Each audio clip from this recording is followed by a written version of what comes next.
근 5-6년이 지났지만 아직까지도 제가 절대 용서할 수 없는 최악의 인간이 있습니다. 남의 돈을 자기 돈처럼 생각하고 자기 돈은 불법을 저질러서라도 지키려고 하는 전 회사 대표입니다.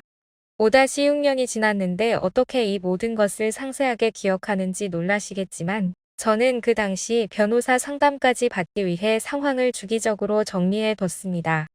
이 영상을 보시는 많은 분들에게도 많은 사연이 있겠지만 저에게도 잊을 수 없었던 이 길고 지루한 싸움에 대한 이야기를 들려드리겠습니다.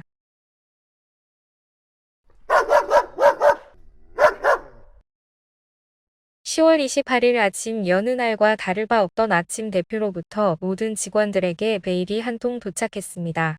약 10페이지 정도 되는 구구절절한 내용이었는데 요약하자면 회사의 경영 악화로 몇몇 팀에 무기한 무급 휴가를 통보하는 내용이었습니다. 어처구니가 없었습니다. 회사의 어려움은 어느 곳이나 어느 시기에나 있을 수 있다고 생각합니다. 그렇지만 얼굴도 비추지 않은 채 이틀 뒤 회사를 나가라는 어처구니 없는 통보는 비겁하기 짝이 없었습니다. 모두가 패닉에 빠졌습니다.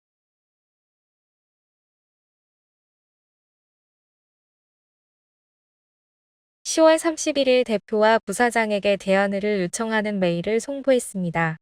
정신을 똑바로 차려야 했습니다. 무기한 무급 휴가라는 단어를 들어본 적 있으신가요? 지금 생각해도 황당합니다. 이 회사는 퇴사한 사람들에게 퇴직금을 안 주기로 유명했기 때문에 저는 빠르게 행동해야 한다고 생각했습니다. 메일에는 퇴직금을 빨리 주던지 무기한 무급휴직이라는 말 대신 권고사직을 통해 실업급여라도 제가 받을 수 있도록 해달라고 요청했습니다.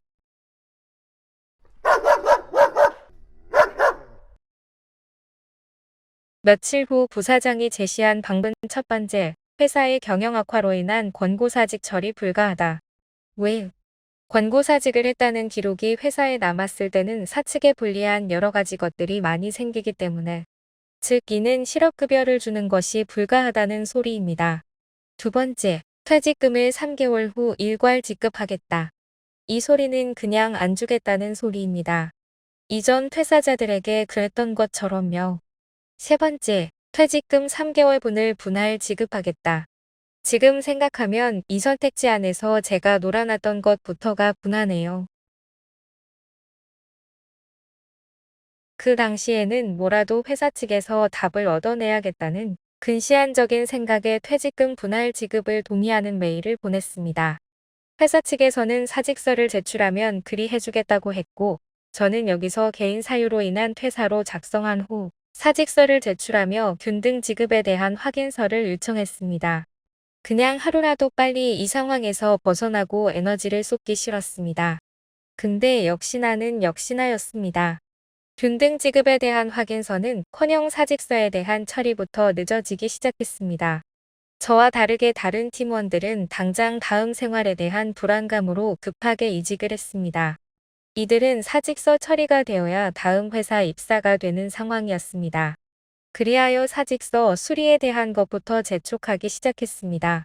사실 이 사직서 수리는 우리의 발로 우리가 직접 나갔다는 것을 인정하는 것이었는데 말이죠. 사직서 처리가 뭐라도 되는 듯 10일이나 끌었습니다. 저희와 심리전을 한 것이었어요.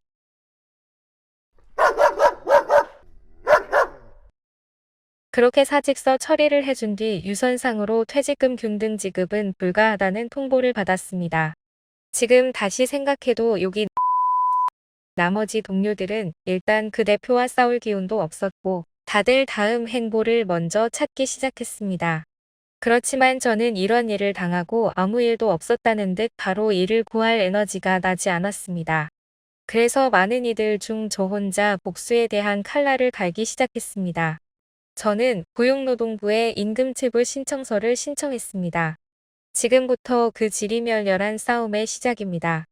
이 영상을 보시는 여러분들이 기억하셔야 할 것은 이제 아주 낯선 여러 국가기관명과 담당자들 그리고 낯선 법률 용어들입니다.